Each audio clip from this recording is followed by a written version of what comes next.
There we go. So yes, as Elaine said, I'm going to be leading this session on leading effective co-planning in science. So just a quick overview of what we're going to get through in this session. We're going to look at what is co-planning, what isn't co-planning, what are we actually talking about, the importance of co-planning, why we think co-planning is so useful for science departments, and how we can actually put co-planning into practice.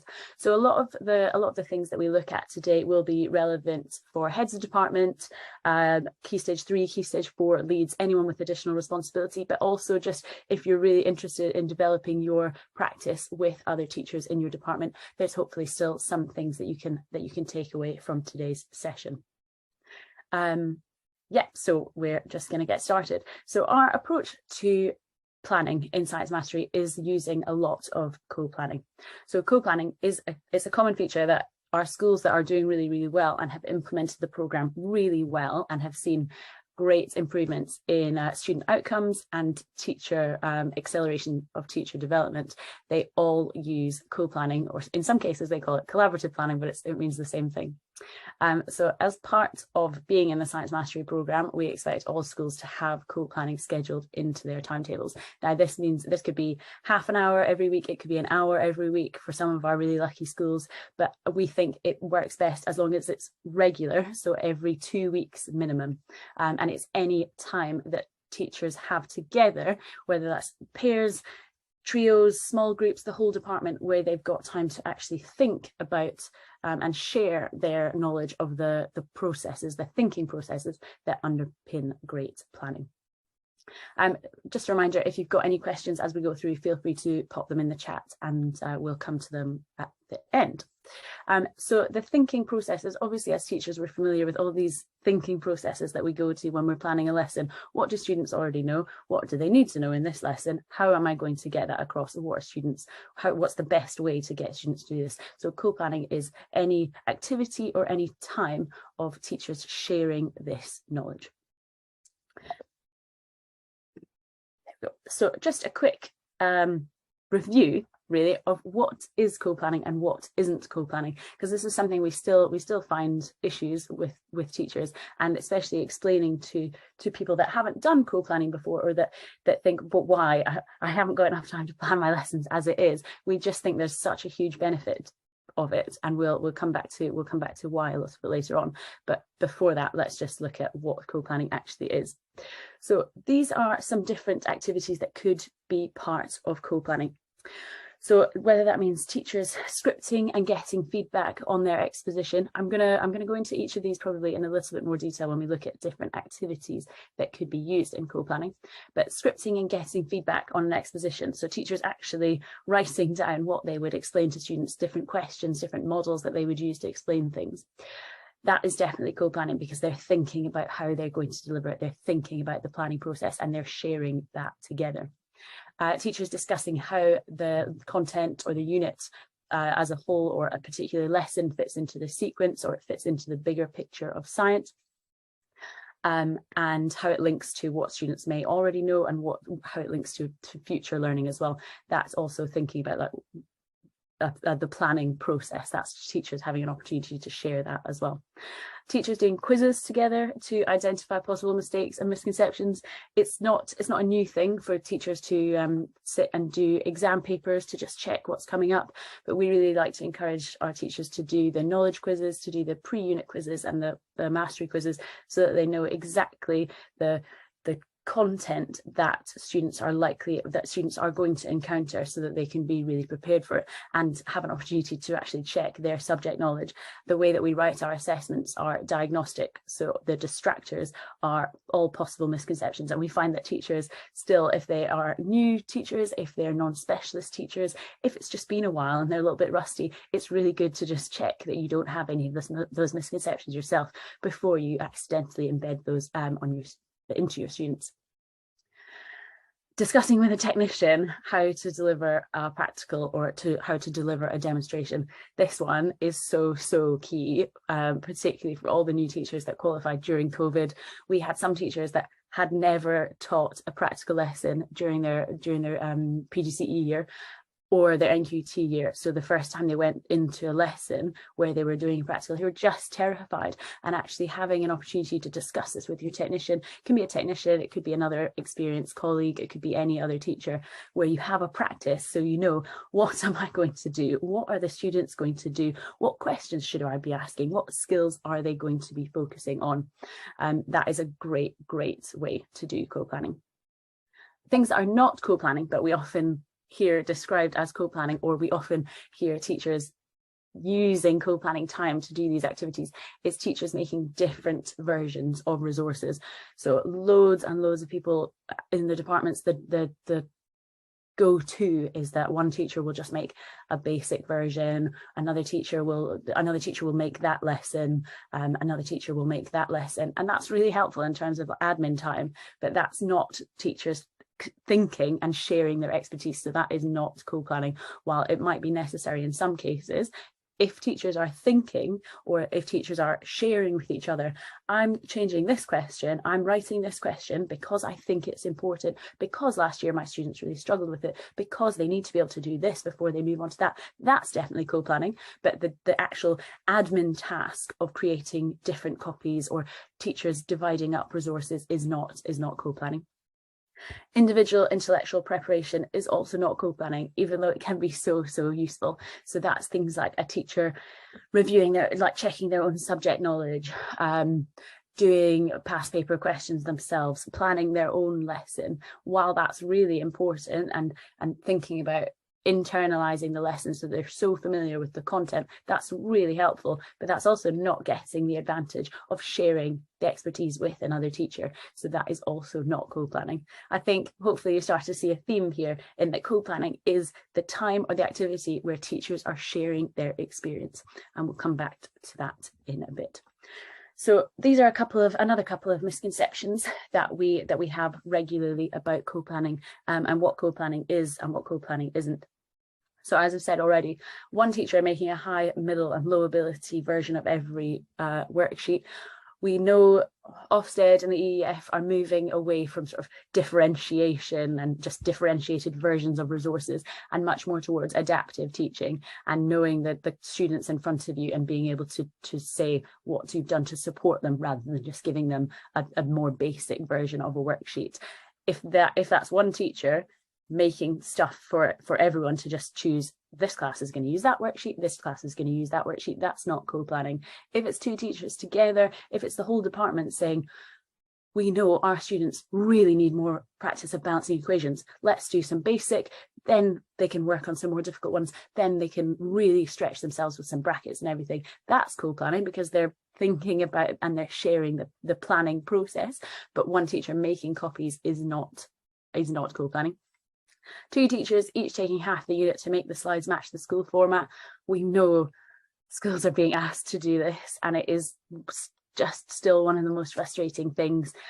Schools having their own formats, whether that's a read now, a do now activity, take 5, or like any sort of thing that's the school policy. And that's if you need to do that for your school, you need to do that for your school, and that's your school policy. But a teacher, or each teacher separating off and then doing the admin, that's the admin side of things, unless they're really critically thinking about, well, why are we doing this, what's the benefit to this. So again, any time that they are using the thinking process and sharing the thinking process, that is co-planning. A department discusses the common errors in the unit from the previous year. This is actually something that we look at in our regular webinars every year about what's coming up. So from our network of schools, all do an autumn and a spring assessment, and we run a sort of analysis based on the most common misconceptions of those. Obviously, it's always variables and drawing a graph. So we still develop and we still add in more opportunities for students to practice those things and to go back to basics. But for a department to be just discussing them and thinking, last year we know loads of kids couldn't draw a graph. Why was that? How did we approach it last year? Was that the right thing to do? Could we do anything different? Could we learn from that? So that is absolutely thinking about and sharing their experience. 2 ECTs, early career teachers, practicing how they'll deliver a practical demo. This is, I keep coming back to this one because it's such a useful one that we found from our early career teachers over the last couple of years, and that they're suddenly in an observation or actually just teaching a class, and the kids get so excited because they haven't done a practical in so long, but it can be quite intimidating. So if the teacher feels confident, at least in delivering the demo, they can feel a little bit more in control of it. And having a trial run is a really great way to do it, because then you have the experience of somebody saying, well, why did you do it like that? And what would you get them to do there? Why have you done that? Could you do this instead? And actually getting them to really think about the choices that they're making. Sorry. So why co-planning? Hopefully that gives a little bit more detail about what co-planning is and what co-planning isn't. So again, it is any time that the teachers are sharing their experience, whether that's dedicated time or a dedicated activity that teachers do regularly every week or every couple of weeks. Why do we think co-planning is so important then? Well, it's quite obvious. The most valuable resource that teachers have is each other. And we know that great teachers are made, not born. Everyone is a new teacher, everyone is an ECT at some point. And particularly with the current climate, we know that we cannot hang on to teachers. And we know we're always going to have teachers leaving. We're always going to have not enough staff and not enough specialist teachers, particularly in physics. It's still a national problem. And teachers that are experienced can make these decisions, and they're teachers who are experienced and have taught things before, who've taught for years. If there's a unit coming up, they're able to say, I'm going to do that and then that, and I'm going to explain it in this way because that's just the best way to do it. And it's so difficult for a newer teacher or a less experienced teacher to understand why they've done that unless that thought process is actually explained. So in co-planning, the real benefit is that new teachers can gain the experience from the experienced teachers as they're sharing what they've learned and why they would do things and what gives the best results, really. But if we think, as an experienced teacher, then why would I be interested in co-planning? It's great that I want to help my department. That's very altruistic. But actually, as an experienced teacher, it also gives you the opportunity to unpick your own thinking. Say I taught something last year and it wasn't my best. Why did I do it like that? Did all the students get it? I thought that's something that I've always explained in that way. Why have I explained it like that? Who explained it like that to me in the first place? Was that memorable? Was that a particularly great way to do it? Did the kids really enjoy it? Did the kids really remember it? So experienced teachers can also benefit from it, which is a real advantage. So it also is great for building relationships in your team, because it's not just new teachers having to be mentored. It really gets everyone working together in a sort of collegial manner. Why are we still talking about planning? Surely we've spoken enough about planning over the years, and there's other things to worry about. But we know that still in so many schools, teachers' time is still spent on actually creating the resources. So less about how to get students to understand things and more about the stuff that is to be learned. So these are just a couple of quotations that are still quite recent, particularly the FACER paper. We know that schools have to, or particular teachers, if school policies is to show the paper trail for planning. So whether that's show me your planning for the week, if that's a grid, if that's your notebook, if that's a lesson plan for every single lesson, that time spent writing out a lesson plan, while sometimes necessary, is not always the best use of teachers' very limited time. And we know one of the biggest professional challenges of our time is to help teachers make better use of their time. We know at the moment, in the last 3 years, it has never been as hard as it is now to be a teacher.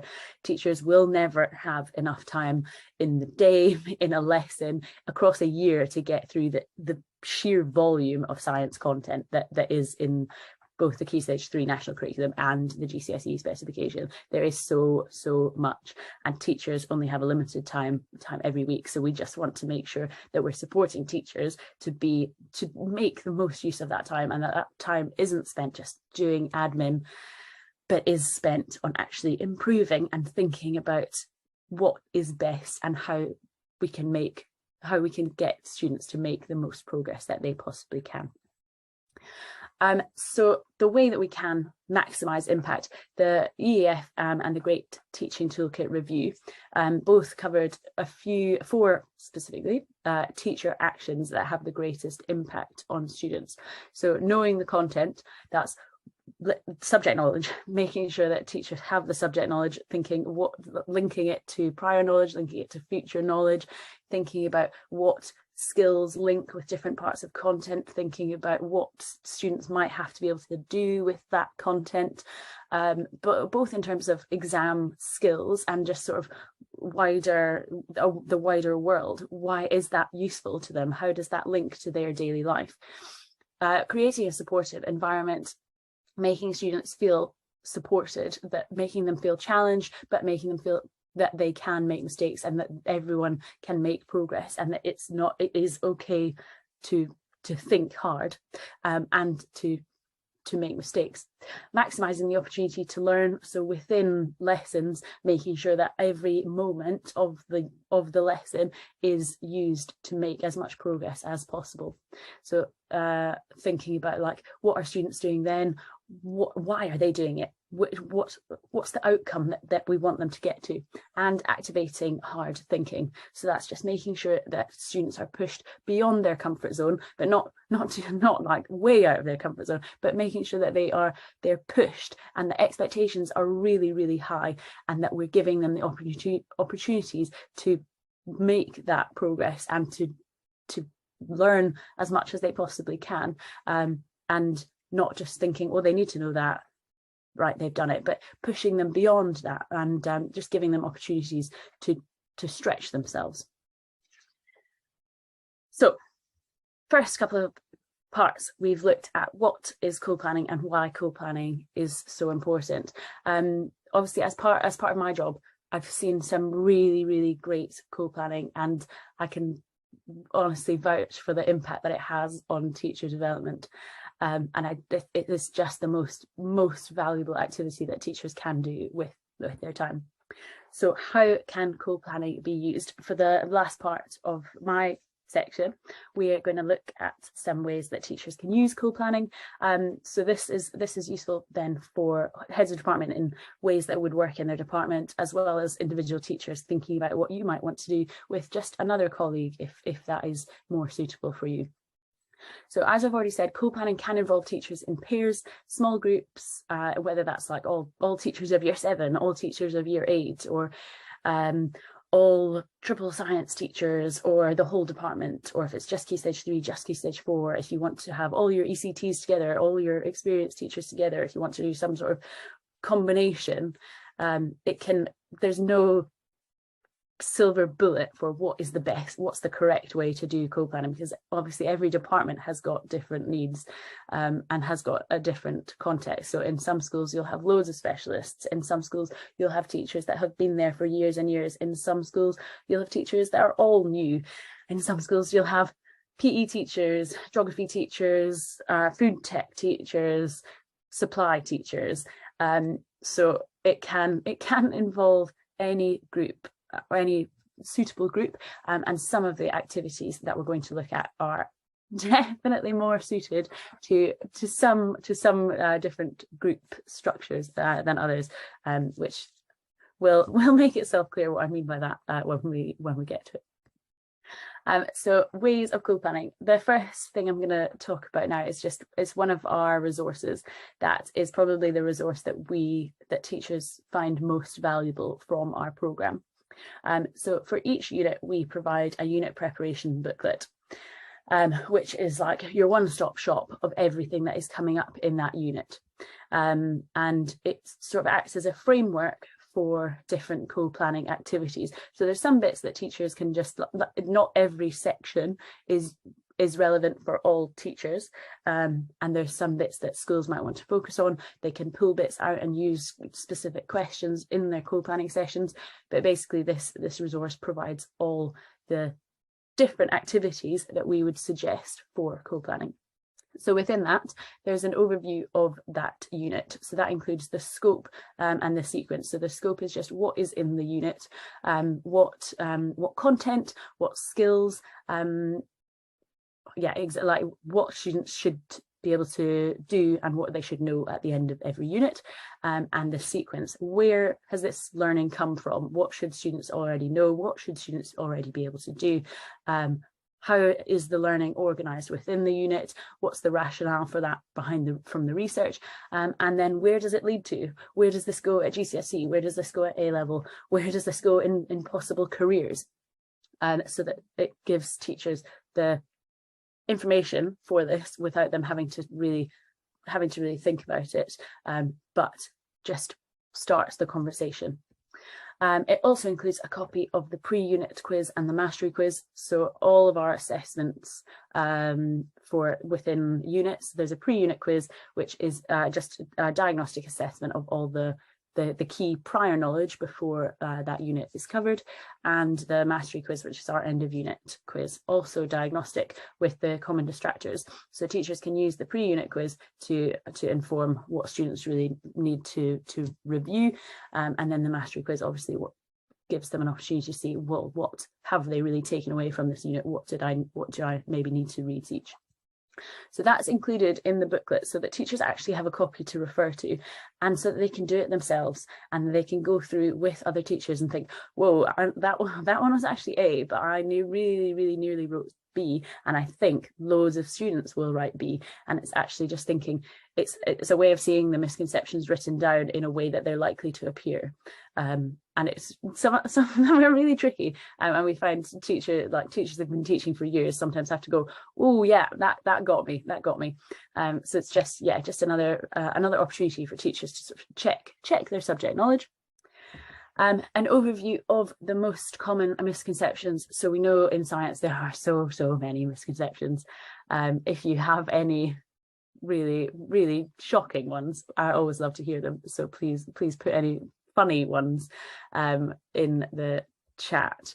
So the common mistakes, errors and misconceptions is basically a list of everything that students often think that's wrong about this topic and why that is a mistake. So it's sort of correcting the misconception for teachers so that they can think about, oh yeah, from primary school, I think loads of my students think that, so this is what I'll need to do. And it gives teachers an opportunity to think about, how am I going to avoid that in my teaching so that I don't really embed that misconception. Finally, it also includes an overview of the new vocabulary. So that's your tier 2 and your tier 3 vocabulary, so that teachers know what's coming up, and they can be prepared to teach that explicitly with a definition and an example in context if teachers need to use those. This is the radar planning logic diagram from the EEF's report into improving secondary science. And what we found is that we've taken a lot of inspiration from this diagram, but where we've seen it in schools, where we've seen it used in schools, it does also become another tick box thing, because it looks like your 5-minute lesson plan. So teachers are just filling in different things, but the questions are really good. The benefit is that teachers discuss the questions with each other, because if it's something that you've never taught before, if it's your non-specialist subject, it might be more difficult for you to think, what do students really need to know before they come to this one? Whereas if you're discussing that with other teachers, it's much easier to bounce ideas off each other and to share and to gain that experience from other colleagues. So it's a great resource, and we've taken a lot of inspiration from the types of questions, but making sure that it's really clear that this itself is not co-planning. This is a good way to get teachers to think about what they're doing, to think about the planning process and why they're teaching things, but it doesn't give teachers the opportunity to share unless it's part of a bigger conversation. So now I'm going to show you just a couple of actual examples of ways that we can use co-planning. So this is a clip that was kindly shared from one of our schools last in July. So in the clip, they're discussing a couple of different ways to balance equations. So this is just one example, which is teachers having a discussion about the pedagogical content knowledge. So I'll come back to it in a second. Elaine, if you could just confirm that you can hear, that would be great. Instead of doing it in the middle, I can hear. We get a little bit confused, like the way they did. Yeah. They can see, okay, where we balance. So we multiplied it with 2 here, but we are not multiplying it with the silver, sorry. Yeah. We multiplied it with 2, but we are not multiplying 2 with the in products as well. Yeah. Because we are balancing it. Yeah. So we only need to put coefficient in reactants. Yeah. So in the middle, I'm getting the impression that I need to put a coefficient in both sides. Both sides, yeah. So you want to do it. The elements on the reactant side and the elements on the product side. Yeah. I personally like that way. But you can love. Yeah, I've done the same. I've done the same. Yeah. So we'll go for that one then, if that makes it easy. Putting all the elements this side, putting all the elements this side. But just making sure that they're putting the same one next to each other, silver and silver, not going for silver and then writing and then getting confused. Yeah. Okay, right, yes. The other thing, I think Ryan told me, like as they balance the, like this one is a little bit more admin thing, but like for example, if they balanced silver, if they use one color highlighter and just highlight it, I have balanced silver. I don't need to, but then when you go to complex one, then they have to change it. You have to change it. Yeah. But for simple ones, when I started with year 8 last time, I just used the highlighter. So with simple ones, they got the idea. But with complex ones, I realized no, it's not working. Or even a tick like that. Yeah, that's balanced. Yeah, same. A tick is actually good. Yeah.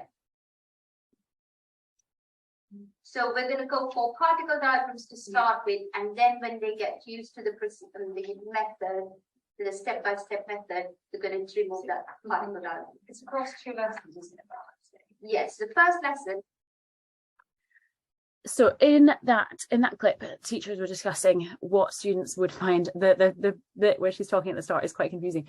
She's talking about when you initially say you have to balance both sides, sometimes students can think, does that mean you have to balance, literally put the same number on each side? And so it's sort of different ways doing that with different colors and different highlighter or ticking, crossing, whatever.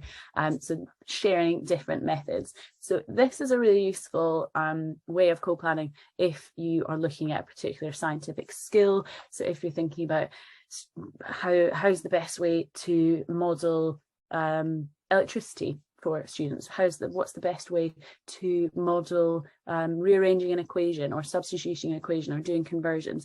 If it's calculating reacting masses, what's the best method that students should use?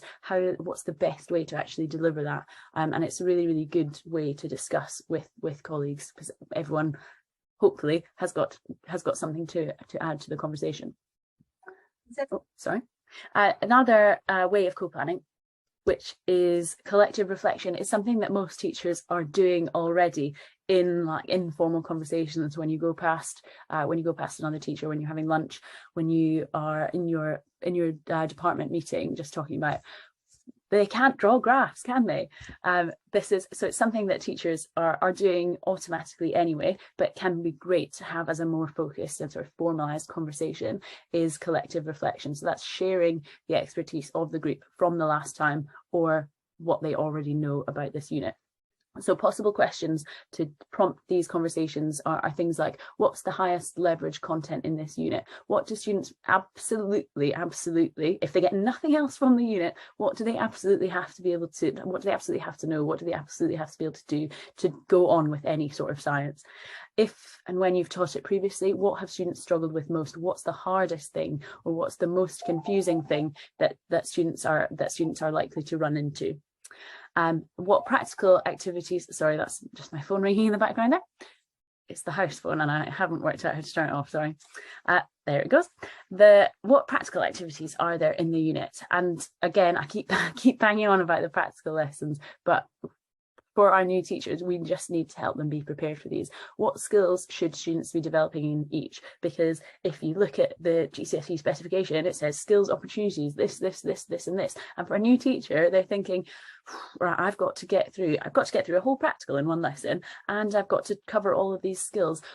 Sharing those conversations about like, okay, well, if we know they're doing this practical, if they're measuring, if they're doing the force mass acceleration, they're often going to have to look at the method. Why is using a stopwatch less accurate than using light gates? And sharing that expertise sharing the expertise of more experienced teachers with newer teachers is so useful.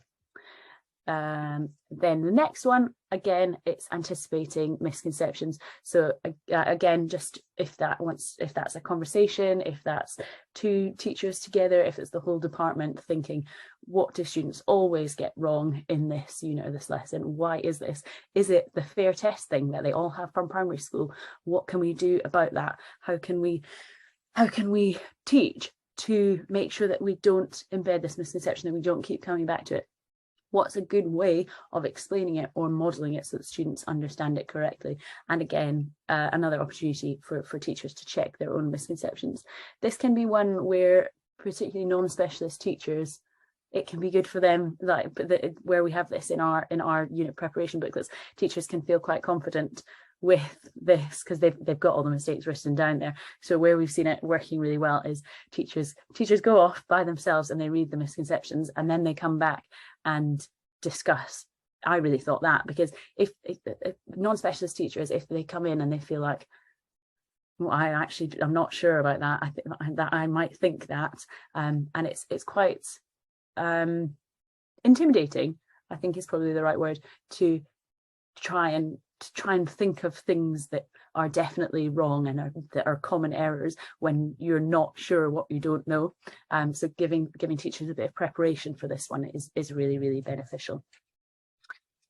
Another one, which is personally my favourite one, and when I talked about some things being more suitable to smaller groups than whole department things, this is really the one I meant.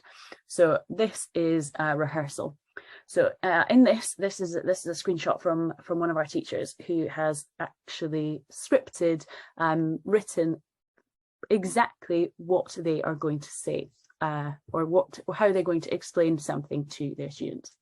So in all of our lessons we provide a suggested script, but a lot of teachers find it really useful if it's something, particularly if it's a really difficult concept, or if it's a teacher that's explained it before, who's taught it in a previous year. They're like, oh, last year that wasn't my best, so I want to practice that. Because if you think about it, this is a slightly tedious analogy, so bear with me. If you think about it, experienced teachers have had the rehearsal over years and years. They've learned from, especially if they've got multiple classes, they've had a go at it, and then they come back the next year saying, right, I remember this, that didn't work really well. New teachers, it's like, or non-specialist teachers, it's like we've given them, they've read a play at GCSE back in the day, they've had a quick glance through the text, and then suddenly they're on stage, it's opening night, and the critics, all the drama critics are a bit harsh. But it's kind of similar to that, I think, in that it's rehearsing your lines, and if you know that you've practiced something in advance, you're likely to explain it better. And you've thought, I'm not sure about that example that I used, that might have been a bit confusing, because you already had the chance to think about the best way to explain it, and you've actually practiced it, so you know how it's landed. I will say this is quite cringe, even for me, and I don't cringe very easily, but this is probably one that's better suited for pairs. surprisingly much more intimidating to deliver to a room full of adults than to children. So delivering something to your whole department is probably for the brave, but is definitely so valuable. So the way that we recommend rehearsal for newer teachers, for experienced teachers, is to get two of them actually doing it at the same time, so that it's less like, here, show me, read me your lines. It's more like, this is my version, this is your version, and it's more of a collaborative thing. So we'd ask them both to script out their explanation. Even things like, what will you be doing at that time? What will you? It can be a bit like going back to being a PGCE student, but it can really help. And thinking, who am I going to ask these questions? What questions am I going to ask? How am I going to check that I've explained that? When will I do this? Are there any examples I'm going to use? Are there any simulations I might use? Are there calculations that I might have to model? And actually walking through it with the other person, sort of giving them feedback, and giving feedback to each other. And part of that conversation is, oh, we did it a bit differently. Why did you do it like this? Why did you do it like that? And that conversation is part of the planning process, thinking about the best way to deliver something. And that's really coming back to those EEF recommendations, making the most, maximizing that lesson time, and thinking that is the best way to activate that hard thinking for the students in our classes. So I am going to share a video. I'm going to stop sharing just for a second, because unfortunately I couldn't embed this one. So I'm now just going to share the video instead. So this is an example from the Uncommon Schools, which is a teacher actually practicing their exposition to, in this case, a mentor, but it's the same idea. Easier to practice. Okay. How does that sound? Sounds good. Okay, let's try it. Okay, looking at our answer, why have we arrived here and how did we do that? Start us off, Jocelyn. Well, I think that we just combine them all because they're all square roots, and so they're all like terms. Okay, let's talk about that last piece for a second. What made them like terms? Pause. Okay. Who could answer that question for you? Kimura. Right. Do you need to ask that question? Mm. You can let the students do the work. Okay. So when you hear a wrong answer, see if the students can push each other before you have to step in. Because what you're doing is pushing the thinking back on them. Okay. So I'm going to give you that answer again. Okay. And ask the class, agree or disagree, and let somebody else spar. Okay? Mm-hmm. All right, back in character. So they're all square roots, so they are all like terms. Okay. Agree, disagree, build. She said that she. So that is stop sharing there. That is just an example. You see where they break character, and or like go back into character. It is quite a nice way of doing it, but you can see what I mean. It is quite cringe. And actually thinking, like, pause during the explanation so that you can get a bit of feedback on it, and thinking which students, what questions am I asking, who's likely to get that. Is that a good question? Why have I asked that? What am I expecting to get out of that? And actually practicing it just is so beneficial, particularly to our newer teachers, but it's just a really great way of making sure that all teachers feel really prepared for particularly difficult concepts. So that is the end of my section. If you are interested in doing any further reading or looking at any of our supporting documents, this is sort of where we get where we've got most of our research for our co-planning strategy from. Some really interesting reading, particularly Peps McRae's Lean Lesson Planning is really good to read. And yeah, I will have a look for some questions in the chat, but handing back to you. So I'm just going to give you a little bit more information about Science Mastery. So everything Joe has spoken about today is part of our Science Mastery program. And Science Mastery is a complete curriculum program from our Curriculum Plus. And what that essentially means is that it's a fully sequenced, evidence-informed curriculum that enables teachers to really teach the subject very well. And schools can partner with us with Science Mastery. And if they do, they get access to that fully resourced curriculum. And in line with that, they get an integrated assessment model, and they also get subject-specific development and training. So what does this actually look like? Well, the fully resourced, fully sequenced curriculum gives you everything that you need to teach a lesson successfully. So that is a curriculum map, which focuses on the 14 big ideas in science. It's cumulative and knowledge rich. So every year you are building on the knowledge and the skills that you've learned in the previous years. Of course, this is informed by best evidence, and it has been trialed in classrooms so that we know that it's helping pupils to make that maximum progress. Alongside the sequencing, you get every single PowerPoint that you need to be able to teach these, and these are fully downloadable and editable to allow you to teach great lessons within your classrooms. So as I mentioned earlier, alongside that is a built-in assessment model, and this is both formative and summative. Every lesson is packed full of formative assessments, whether that is a do now or exit ticket or quick checks to check whole class understanding. We also have end of unit assessments and pre-unit assessments using diagnostic multiple choice questions and ensuring that you know any misconceptions that your pupils may have and act to close those gaps as quickly as possible.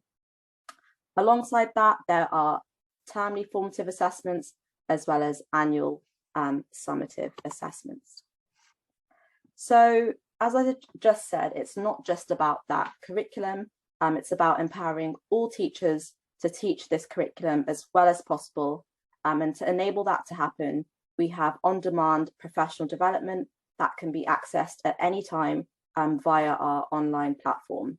But we also allow schools to have access to our development leads who can come in and give advice and help with that implementation and development of the curriculum. This helps schools prioritize the highest impact changes and implement a new curriculum with ease.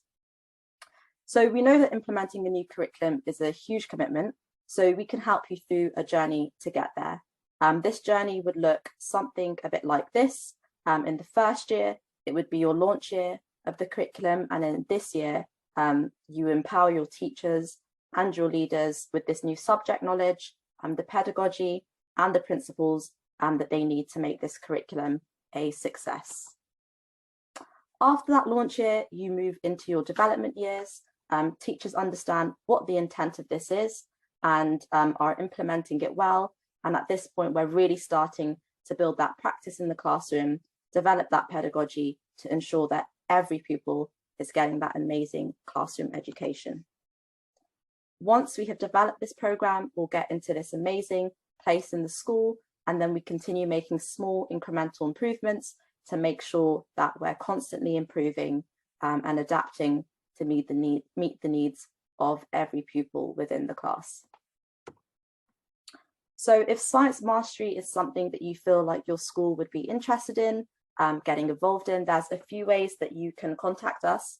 You can either drop us an email at partnerships@arccurriculumplus.org.uk, or you can scan the QR code on the screen or type in the shortened link down at the bottom. If you also would like to speak to one of the team about science mastery in a bit more depth and see a demo of what we do, you can also do that